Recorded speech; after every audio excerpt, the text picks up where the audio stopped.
सासाराम है। मेरा नाम शिवजी है। 20 नवंबर 2005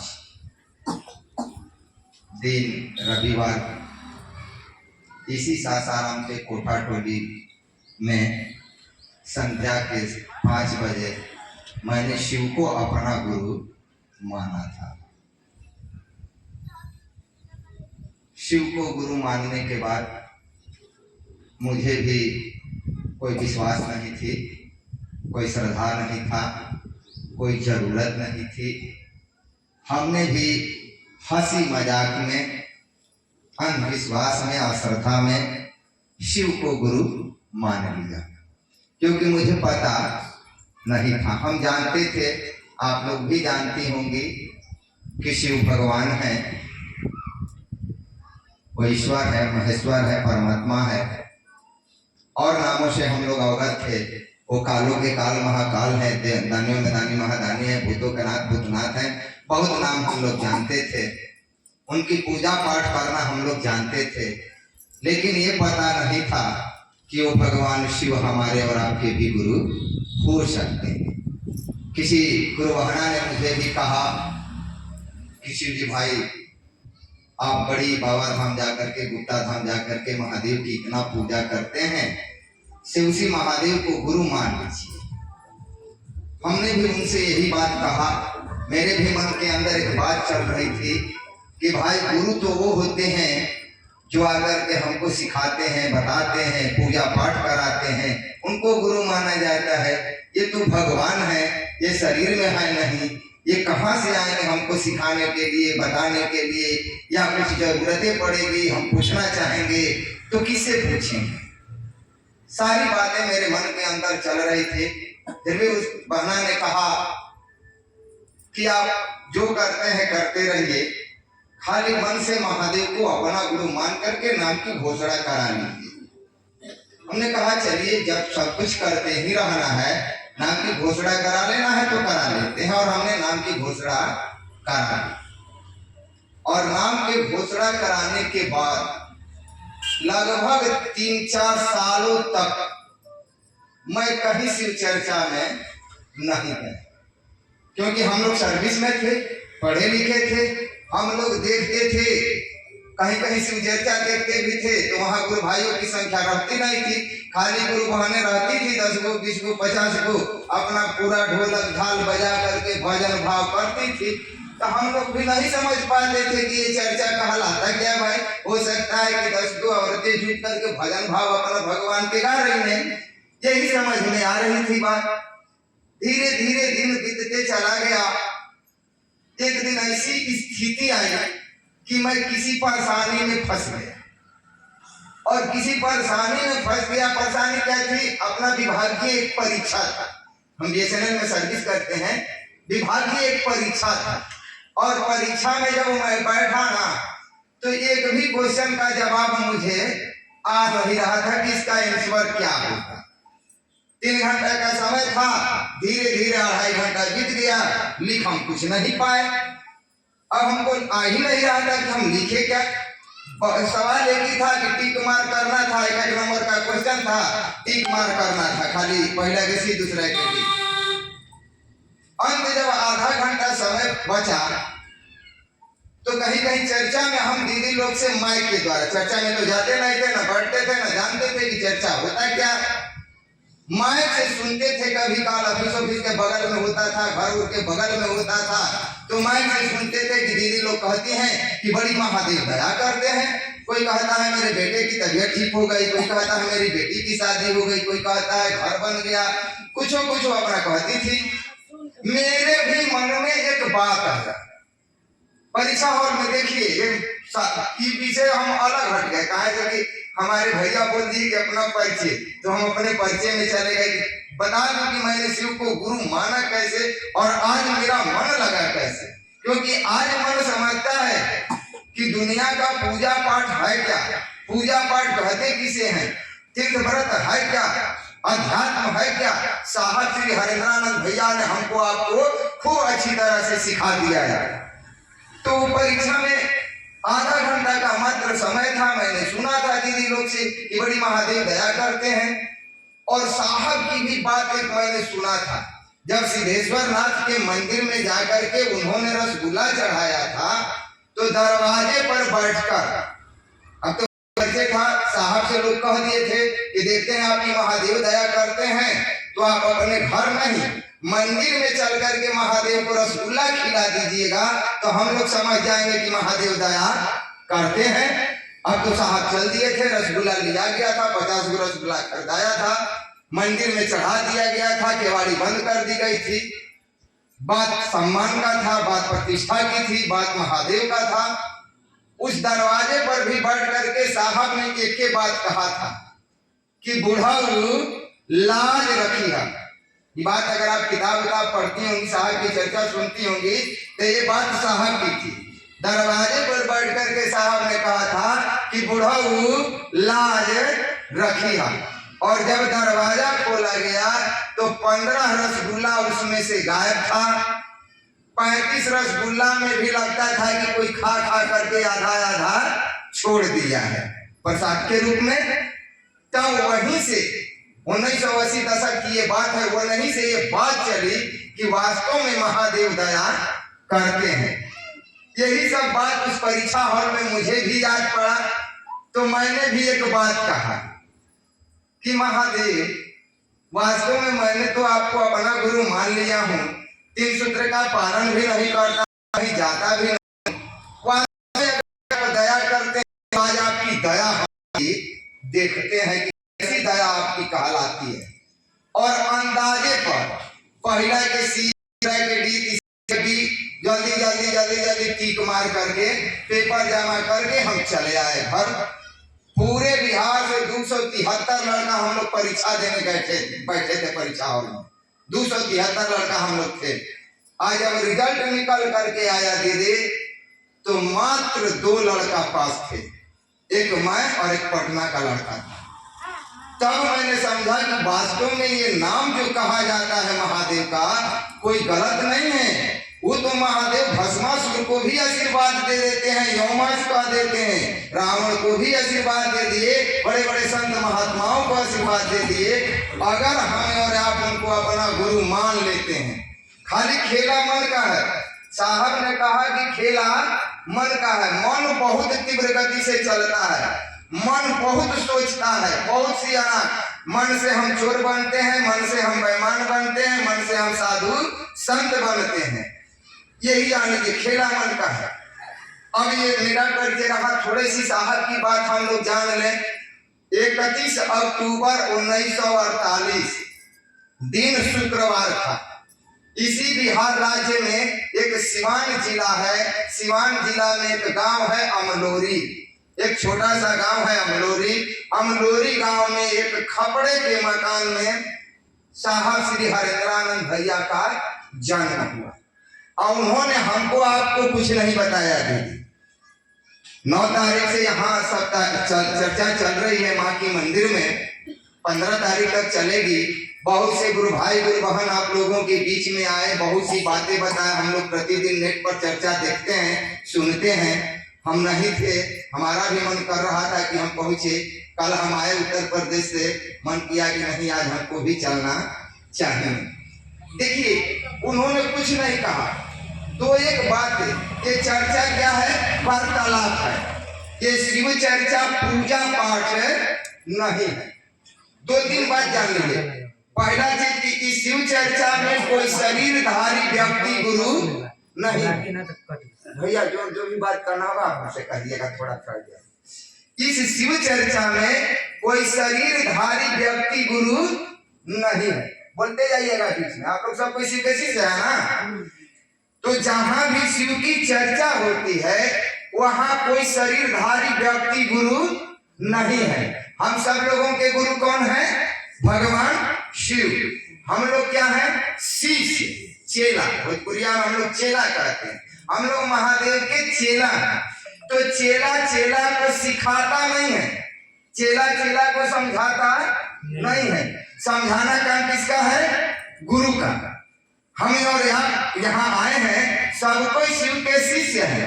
तो हम और आप आए हैं यहाँ सीखने की स्थिति में, यहाँ कोई सिखाने की स्थिति में नहीं आया है।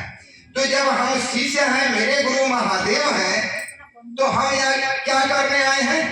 यानी आपस में बात करेंगे।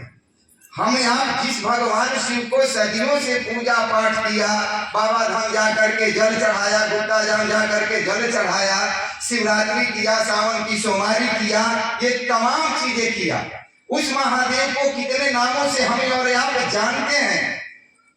उसी महादेव को जब अपने जीवन में अपना गुरु माना, तो महादेव की क्या दया हुई है, इसी के बताने के गवाही के रूप में हम लोग यहाँ इकट्ठा होते हैं, बताते हैं, अपनी अपनी अनुभूति बताते हैं।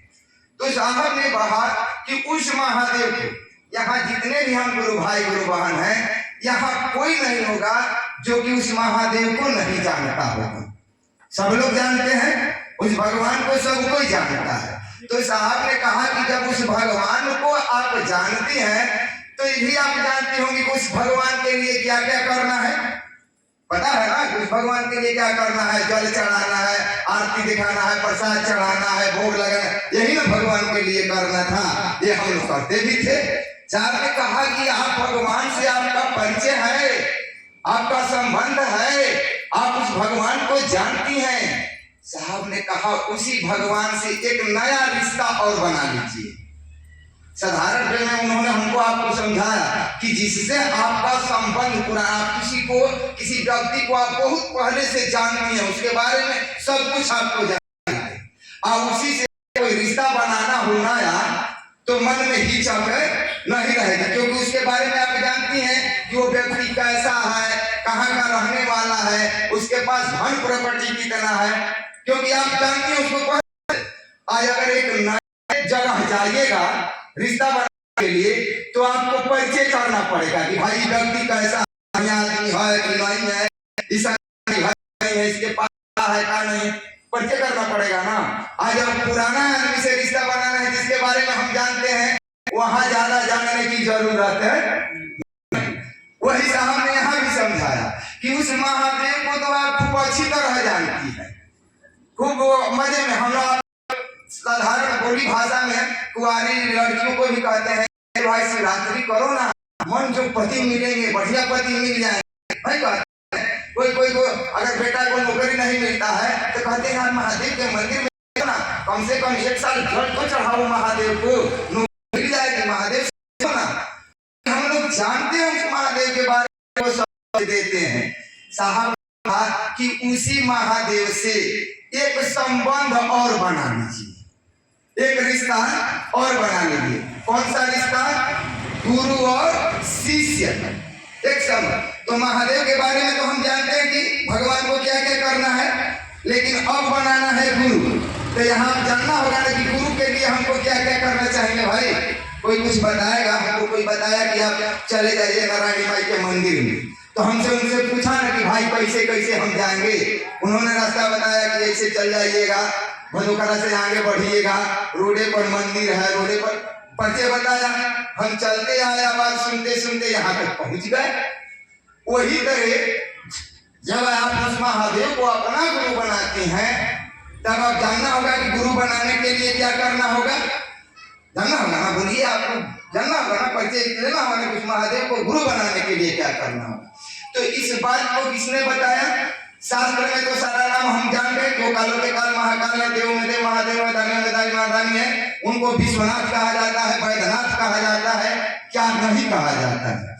उसी महादेव को अब साहब के द्वारा, साहब श्री हरेंद्रानंद भैया के कारण ये बताई गई कि उस महादेव को भी अपना गुरु बनाया जा सकता है, उनका शिष्य बना जा सकता है। तो साहब जो बताए हैं उसी रास्ते पर चलेंगे तब ना महादेव मेरे गुरु होंगे, हम उनका शिष्य होंगे। तो बनाने के लिए, उनका अपना गुरु बनाने के लिए साहब ने क्या कहा? 3 सूत्र का पालन करो। वहां कहीं नहीं कहा कि पूजा कर लेना, आरती जला लेना, प्रसाद चढ़ा देना। उन्होंने ये बात नहीं कहा, क्योंकि आप भगवान के रूप में ये बात जानती हैं। उन्होंने ये कहा कि शिव आपके गुरु हो जाए, आप उनके शिष्य हो जाइए, इसके लिए कहा कि 3 सूत्र का पालन करो। पालन का भी अर्थ आप लोग समझती हैं। पालन का मतलब क्या होता है? किसी भी चीज को जब हम पालते हैं तो मेरा ध्यान उस पर रहता है। एक छोटा सा पौधा भी अगर हम लगा देते हैं अपने घर पर, अपने छत पर, तो हमको चिंता रहती है इतना गर्मी पड़ रहा है, मेरा पौधा सूख रहा होगा। अगर आप एक जानवर पाल देती हैं घर में और कहीं चली गई होंगी तो चिंता रहता है कि मेरा जानवर खाया होगा कि नहीं खाया होगा, उसको खाना दिया गया होगा कि नहीं, उसकी चिंता रहती है। उसी तरह जब आपने शिव को अपना गुरु मान लिया, आपका मन समझता है कि मेरे गुरु महादेव हैं, मैं महादेव का चेला हूं, ये मान लेगा, तब आपका मन चलेगा कि अरे इसके लिए तो साहब ने कहा है कि 3 सूत्र का पालन करना है। तो 3 सूत्र क्या है, इसी को हमको आपको समझना है। 3 सूत्र क्या है? पहला में दया मांगना है। अब देखिए इसमें कोई शर्त लागू नहीं है, कोई नियम लागू नहीं है, कोई बंधन नहीं है कि कब करना है, कैसे करना है। पूजा के लिए है कि भाई अगर आप मंदिर में पूजा करने जा रहे हैं तो आपको शुद्धता की जरूरत है, वहां पर स्नान ध्यान की जरूरत है। लेकिन यहाँ कहा गया कि महादेव से दया मांगिए, उनसे दया के ऊपर ही निर्भर है सारा कुछ। हम और यहाँ पहुंच पाए हैं ना हमारा, तो उनके दया पर ही पहुंच पाए हैं। उनकी दया नहीं होती तो हम और आप आते नहीं, कितने बाधा लग जाता, कितना रोक लग जाता, कुछ न कुछ हो जाता, नहीं आ पाते। लेकिन उनकी दया है, मन में विचार आया, दया हुई, हम यहाँ आ गए। तो पहला सूत्र है दया मांगिए। आपको कहना है मन ही मन कि हे शिव आप मेरे गुरु हैं, मैं आपका शिष्य हूँ, आप मुझ पर दया कीजिए। इस बात को कभी XYZ कभी विशाल ने कहा कि दिनचर्या के साथ इस 3 सूत्र को जोड़ लीजिए। दिनचर्या क्या है हमारा? आपका दिनचर्या है, अगर आप गृहिणी है, घर के हैं, तो घर में उठ करके सुबह खाना बनाना है, स्नान करना है, बर्तन मलना है, झाड़ू लगाना है, कपड़ा खींचना है, ना काम है। अगर आप ड्यूटी करते हैं तो ड्यूटी पर जाती हैं, अगर आप बिजनेस करते हैं, खेती बाड़ी का काम करते हैं तो खेती बाड़ी का काम करने जाती है। इसी दिनचर्या के साथ, इस काम को छोड़ करके नहीं, इसी दिनचर्या के साथ इस 3 सूत्र को जोड़ना है। तो आप काम करते रहिए, शरीर आपका काम करते रहेगा, मन कहेगा कि हे महादेव आप तो मेरे गुरु हैं, मैं आपका शिष्य हूँ, आप मुझ पर दया कीजिए। इस बात को कहते रहिए, जब इच्छा पड़े, जब याद पड़े, तब तक इस बात को बार बार दोहराते रहिए। धीरे धीरे धीरे धीरे धीरे धीरे वो मंदिर का महादेव मंदिर से उठकर आपके दिल के अंदर बसने लगेंगे। एक दिन ऐसा साबित हो जाएगा, एक दिन ऐसा मन कहने लगेगा कि बस मंदिर में थोड़े महादेव बने, महादेव का हमारा साथ बना, महादेव का हमारे पास है। बहुत जगह तो कुछ गुरु भाई को चर्चा करने के लिए ऐसे आप लोग बैठे हैं, इधर से फोटो लगाया गया था माने महादेव जी का, लोग जो चर्चा कर रहा था तो उधर बैठ करके मुहावा चर्चा कर रहा था। तो जो वहाँ के लोग थे वो भी लोग जब बैठा ऐसे ना, तो लोग बोले अरे भैया भैया मुहा होने कली कहलन काहे खाती, अतः महादेव उनमें बाड़ा कहल गई कि महादेव रउआ खाते लगत हो कि फटुआ में बाड़ा, हमारा खाते तो महादेव ई लोग में बाड़ा, ई लोग में नजर आवता महादेव रउआ खाते लगत हो। तो जहिया महादेव से रिश्ता मजबूत हो जाएगा तहिया मंदिरवा में ना रउआ साथे महादेव चल, कहीं कहीं भटका भुलाई लगी कि कोई महादेव आकर के हमरा के रास्ता बतावता, रास्ता दिखावता, ऐसा भूखे लगेगी, ये स्थितियां पैदा हो जाएगी। तो पहला सूत्र हम और आप दया मांगे। दूसरा सूत्र है, दे थोड़ा सा बीच में हम लोग आज मुझ के चर्चा नहीं करते हैं, बाद में जो भी आपके मन के अंदर बातें होगी मंच पर भेज दीजिएगा। और भैया दीदी आए हैं डिहरी से लोग चल करके, सारी समस्या अगर आपके मन के गुरु संबंधी बात होगी तो महादेव के दया से हल कर दी जाएगी। मन में कुछ भी बात, देखिए यही फर्क पड़ता है। कोई भी गुरु भाई गुरु बहन चर्चा करता है, शिव की चर्चा करता है, कोई भी गुरु भाई बहन, अगर कहीं भी आपका मन घबराता है कि ना ऐसे नहीं होना चाहिए, ऐसे होना चाहिए, मन में आता कि नहीं भैया गलती को हटा ऐसे ना होना चाहिए, ऐसे होते हैं, तो हम लोग क्या करते हैं आपसे में बुदबुदा के रह जाते हैं। आपस में देखिए ना कहता ऐसे ऐसे करके चाहिए, ऐसे ना करके चाहिए। ई कबे चर्चा करता है गुरु भजन लिखन गाओ, एगो भजन ना लिखे चाहिए, एगो बात कहता है हम लोग सुनने वाले ना बुदबुदाए लगता। आप उस समस्या जानते नहीं रौरा के क्या करी, रौरा के दुख से निवारण ना करी और रौरा के कष्ट में डालत चल जाए। और वही समस्या के अगर मंच पर भेज दे कि भैया ना ऐसे रुपए पानी हई कैसे हुई, ऐसे ना ऐसे होके के चाहे, तो हो सकता था कि राव समस्या के निवारण हो जाए। तो हमने के मंच पर ना भेजे क्या अपने में गुदगुदाए लगे, अच्छा उठ के जाके तो कहले कि देखो ना भैया आएगा तो ऐसे कह ऐसे होके के चाहिए। मंच पर जो भी मन में आपकी बातें हैं शिव शिष्यता संबंधी, तो जो भी हमारे भाई बहन आते हैं उनको मंच पर भेज दीजिए, आपकी समस्या का लगभग समाधान हो जाएगा। चलिए दूसरा सूत्र पर आइए। दूसरा सूत्र है चर्चा। ठीक है, बहुत बढ़िया बात है कि एक सप्ताह की शिव की चर्चा रखी गई है माँ की मंदिर में, लेकिन वास्तविक चर्चा क्या है? चर्चा अगर महादेव की आपका मन कहता है कि दया से ये मेरा काम हो गया, तो इस बात को जितने अधिक से अधिक गुरु भाई गुरु बहन को बताइए। गुरु भाई गुरु बहन आदत हो गई है, आपके गांव में और लोग हैं, पड़ोसी के लोग हैं, दर्द याद है, रिश्तेदार हैं, दोस्त हैं, मित्र हैं, सबको बताइए कि दीदी देखिए ना, महादेव को गुरु मानने से मात्र कुछ नहीं करना है, महादेव के 3 सूत्र का पालन करने से इतनी दया हो रही है, मेरा ये काम हो गया, मेरा ये काम रुका हुआ था हो गया, तबीयत कितने दिनों से खराब चल रही थी, मैं बहुत दवा करा रहा था, नहीं ठीक हो रहा था, अब ठीक हो गया। इस बात को एक दूसरे से बता दीजिए, इसी को चर्चा कहते हैं। और तीसरा सूत्र है नमः शिवाय से अपने गुरु को प्रणाम निवेदित करना है। अब देखिए हम लोग भी पहले नए नए थे, नहीं समझ पा रहे थे, अब तो साहब ने समझा दिया कि यहाँ हम और आप बैठे हैं ना, तो हम लोगों की सांसें चल रही है, आ रही है जा रही है, आ रही है जा रही है, इसको चलाने की जरूरत नहीं है, न इसको कोई चला पाएगा न इसको कोई रोक पाएगा, वो महादेव के दया से सब कुछ होता है। और ये सांसें हमारी 24 घंटा आ रही है जा रही है, हमको अनुभव करने की जरूरत है कि मेरी सांसें आ रही है तो मेरा मन नमः और निकल रही है तो शिवाय कर रहा है, ये अनुभव करने की जरूरत है। यही 3 सूत्र हमको आपको करने की जरूरत है महादेव बनाने की। तीसरी बात आप लोग जान लीजिए, हम लोग आपस में गांव जवार में बढ़िया कहता है, आप सुनिए कि जब तक गुरुमुख भगना तब तक कोनो पूजा पाठ तीर्थ व्रत करब तो ओकर फल ना मिले। आने की बात साबित करता कि हमारा गुरु के आवश्यकता, साहब कहना चाहे जे के बा गुरु मान, कि गुरु की आवश्यकता बा, जब आप गुरुमुख नहीं होइएगा, कुछ भी धर्म कार्य करिएगा तो उसका लाभ आपको नहीं मिलेगा। एक हम लोग कहते हैं, तो जब ये कहते हैं तो गुरु की आवश्यकता है। अब साहब बोले कि भाई एक बात याद रखिएगा, जो गुरु जानता है वही न शिष्य को सिखाएगा, जो सीखा है वही न सिखाएगा। अगर हम दारू पीना जानते हैं तो दूसरा मेरे संगत में आएगा तो उसको क्या सिखाएंगे? दारू के बाद में गुणगान का तो उसको दारू पीना सिखाएंगे। अगर हम सिलाई करना जानते हैं तो उसको सिलाई करना सिखाएंगे। अगर गाड़ी बनाना जानते हैं तो उसको गाड़ी बनाना सिखाएंगे। यानी हम जो जानते हैं वही सिखाएंगे।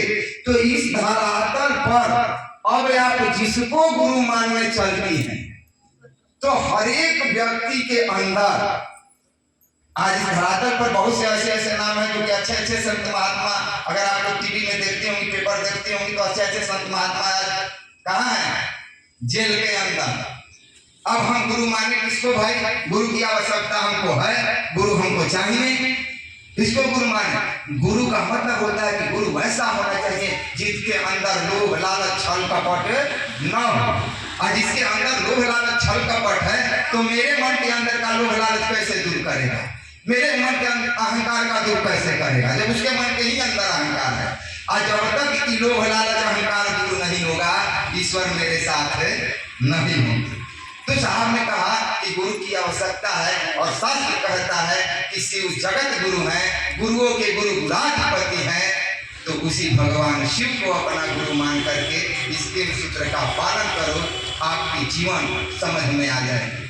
एक भजन दीदी लोग गाती है, बड़ा अच्छा लगता है, हम लोग भी उसका अनुभव किए हैं। जिसके हृदय में शिव गुरु बंद है, उसके जीवन में आनंद ही आनंद है। जहिया महादेव या बढ़ दीदी, दुख सुख कुछ समझ ना आई, सब कुछ बराबर हो जाए, जिंदगी में आनंद ही आनंद आई। चलिए, और दीदी भैया लोग आए हैं, उनसे भी थोड़ा सा सुना जाए। अपने वाणी को विराम देते हुए उपस्थित तमाम भाई बहन के चरणों में मेरा प्रणाम है, मेरा प्रणाम स्वीकार।